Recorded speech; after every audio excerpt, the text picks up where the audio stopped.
Hey, welcome back. It's Jason Walter here. I'm making this video today because I almost fell victim to the loan forbearance program of the CARES Act. And the CARES Act is part of that $2.2 trillion stimulus package that was just passed a couple weeks ago.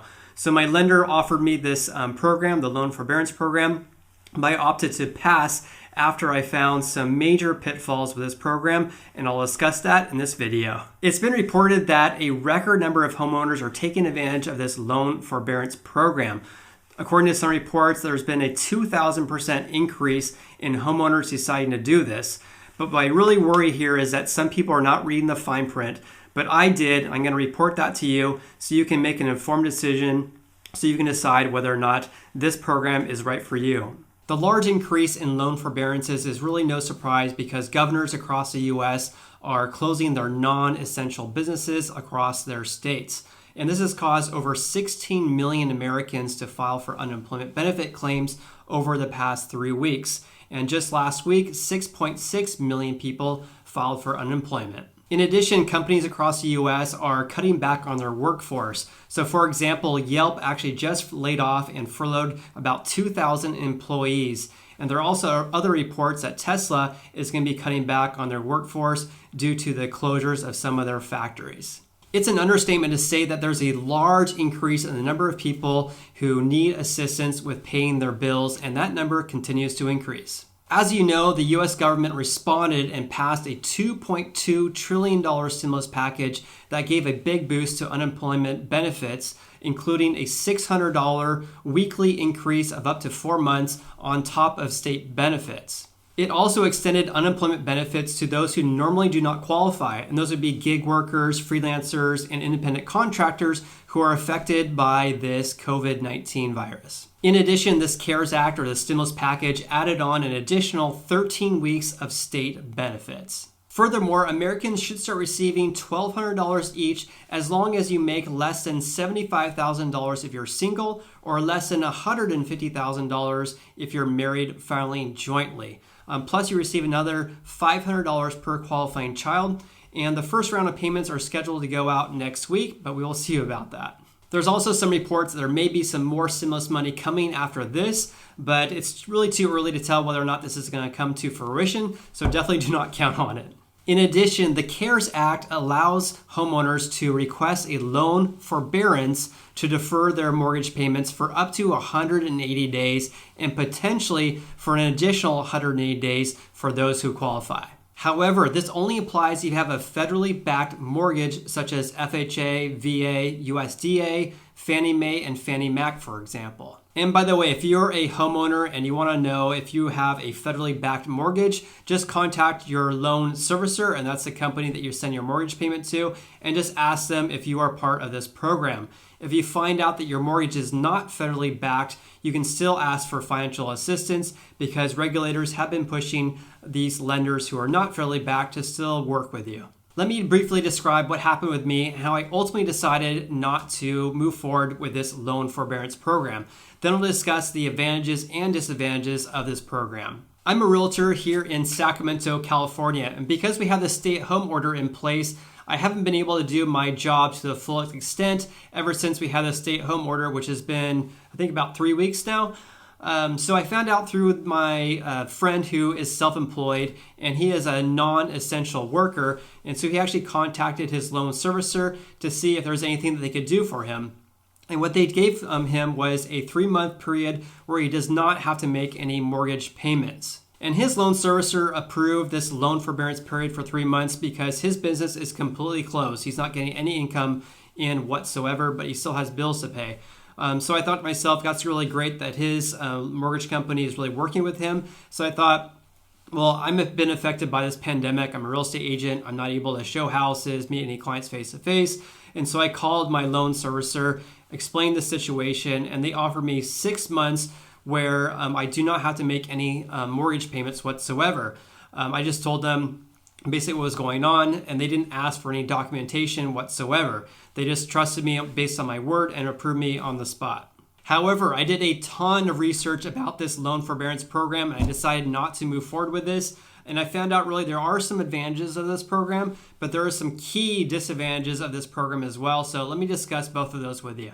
But before that, please smash the like button. That'll help support this channel. Also, subscribe if you haven't done so already. I'll keep you updated about real estate related topics and personal finance. Here are some key advantages of this loan forbearance program, and that is that there's no fees or penalties to enter into a loan forbearance. It also will not be reported to the credit bureaus that you entered into this loan forbearance program or that you are delinquent on your payments. The homeowner typically has some options at the end of the forbearance term, but that varies by the lender, so you definitely need to read the fine print. And if you truly cannot pay your mortgage because your income has been affected by COVID-19, then entering into a loan forbearance program is far better than getting your house foreclosed on. Okay, let's talk about some disadvantages, and in my opinion, some of these are very, very bad, so let's go over those. There is no reporting to the credit bureaus by your lender during the duration of your entire term of this loan forbearance. So if you have a loan forbearance for 6 months, then your lender is not going to be reporting anything to the credit bureaus for that 6-month period. So this lack of reporting could potentially have a negative effect on your credit. So let me just read you what my lender sent me. It says that we will not be reporting the delinquency status or the entry into the forbearance plan to credit reporting agencies during the term of the forbearance plan. So keep in mind that's that 3 to 6 month period. So it says credit reporting agencies may consider whether there is an increased credit risk due to the lack of reporting. And then also we are uncertain as to the impact of your credit score. So you're basically going dark for 6 months because your lender is not going to be sending any information to the credit agencies for the term of your loan forbearance period. So the credit bureaus are going to be scratching their head wondering, is this person actually making their payments or not? Are they delinquent on their payments? We really have no idea because we're not receiving any reporting whatsoever about what's going on. And I personally made a decision. I've had an 800 plus credit score for many, many years, and I didn't want to do anything to jeopardize or impact my credit score potentially. So I decided obviously not to do this loan forbearance program. Another key disadvantage of this program is that these payments simply do not just go away.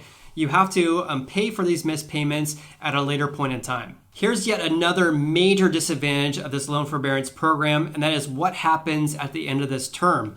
Let me just read you what my lender sent me. It says prior to the end of the forbearance plan, again, that's that 6 month period, we will contact you to discuss your situation and provide information on options that may be available to you.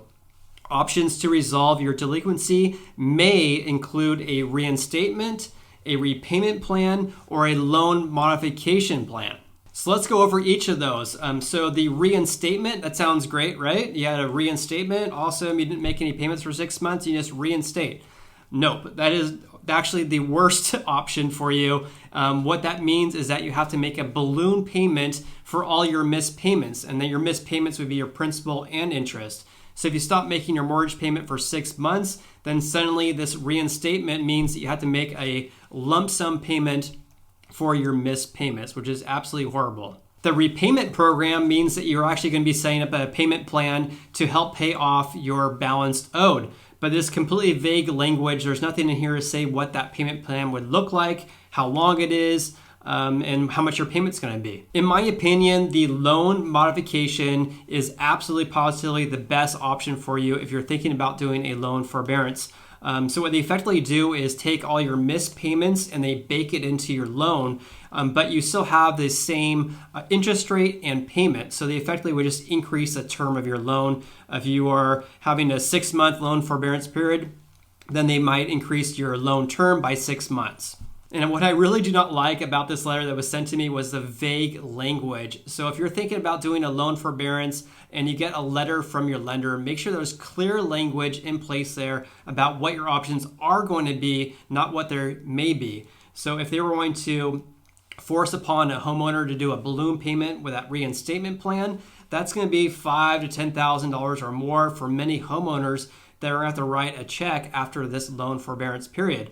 And how many people are going to have this ability to do this after they've been unemployed, laid off, or furloughed, and they have a hard time paying their bills right now? So how are they going to write a large check after the end of this term? So that's a big question mark.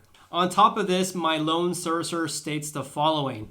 At the conclusion of the forbearance plan, if you are unable to reinstate your loan in full, we will work with you to determine what assistance options you may qualify for.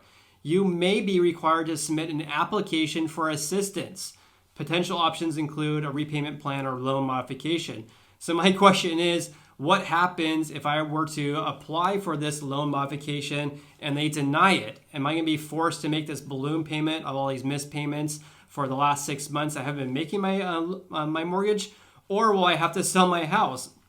For others who have no equity in their houses, are they going to be forced to do a short sale or foreclosure? This is bad news. A key point is that this varies by the lender. So for example, there's an article on NPR's website that stated that Freedom Mortgage was causing grief and frustration to some of its customers because it said that after this loan forbearance period, those delinquent loan amounts are not added to the end of the mortgage, but rather are due at the conclusion of the forbearance period. And the company said the requirements did not provide for any extension of the term of the mortgage. So therefore, the balloon payment was the only option, or run the risk of foreclosure or selling your house. So they're basically saying that they're not going to be doing a loan modification for their customers. The only option is to do this balloon payment of the missed payments. So hopefully they got their act together and are giving their customers more options. And again, in my opinion, this balloon payment option is absolutely horrible. If someone's experiencing a financial hardship, how are they going to have this ability to pay for their missed payments after just a few months by writing a check? I don't really see that as an option for homeowners. I also want to point out that a key disadvantage for the loan servicer is that they may be on the hook for these missed payments. So when you make your mortgage payment to your loan servicer, they in turn send a portion of those payments to the investor of the mortgage-backed securities. So when you don't pay, the loan servicer may be on the hook for those payments. And remember, federally backed mortgages such as the FHA, VA, USDA, Fannie Mae, and Fannie Mac are required to comply with the CARES Act and offer a loan forbearance if the homeowner has a financial hardship due to COVID-19. So obviously there has to be a solution to this, and right now there's a push to provide temporary liquidity to these mortgage servicers, but nothing's been finalized yet at the time of this video. And it's been reported that these missed payments could be as large as $100 billion. So without some government assistance on this, some of these mortgage servicers may be in big trouble. So hope they figure this out soon. And by the way, this is really important. If your monthly mortgage payment includes your property taxes and your insurance, and you do decide to do a loan forbearance, make sure you call your loan servicer to see how those are going to get paid. If you do not have this in-pound account, or your mortgage payment is only your principal and interest, then make sure you continue to pay for your insurance and property taxes. Please subscribe and I'll keep you updated with new developments. Also, if you like this video, please hit the like button. I truly would appreciate that. You also can follow me on Instagram. I'm Sacramento Realtor. I hope you have an awesome day and I look forward to seeing you on the next video.